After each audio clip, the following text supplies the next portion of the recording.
नेपाल आर्मीले आफ्नो सैन्य पदमा 3000 जनाको चाहिँ माग गर्दै अहिले फारम खुल्ला गरिसकेको छ र नेपाल आर्मीको सैन्य पद अथवा सिपाहीमा भिड्नका लागि चाहिँ तपाईहरुले 8 कक्षा मात्रै पास गर्नु भएको छ भने पनि भिड्न पाउनुहुन्छ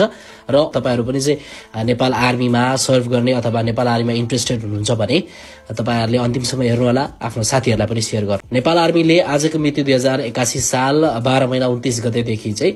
दरखास्त आह्वान गरेको छ अथवा पदमा चाहिँ खुल्ला गरेको छ। सैन्य पदको लागि जम्मा 3000 जनाको संख्यामा छ, धेरै संख्यामा चाहिँ माग गरिसकेको छ र तपाईहरुले यसको फारम चाहिँ कुनै पनि नजिकै रहेको भर्ना केन्द्रमा गएर आफैले पनि भर्न सक्नुहुन्छ भनेदेखि अफिसियल वेबसाइटबाट चाहिँ तपाईले अनलाइन रूपमा भरिसकेर त्यसको प्रिन्ट आउट गरेर अनि आफूले चुज गरेको भर्ना केन्द्रमा गएर पनि बुझाउन सक्नुहुन्छ। र यसको लागि तपाईहरुले फर्म भर्ने मिति चाहिँ कति रहेको छ भन्दाखेरि तपाईहरुले 2081 साल चैत्र 29 गतेदेखि अब 2082 साल वैशाख 27 गतेसम्म चाहिँ तपाईहरुले फर्म भर्न सक्नुहुन्छ।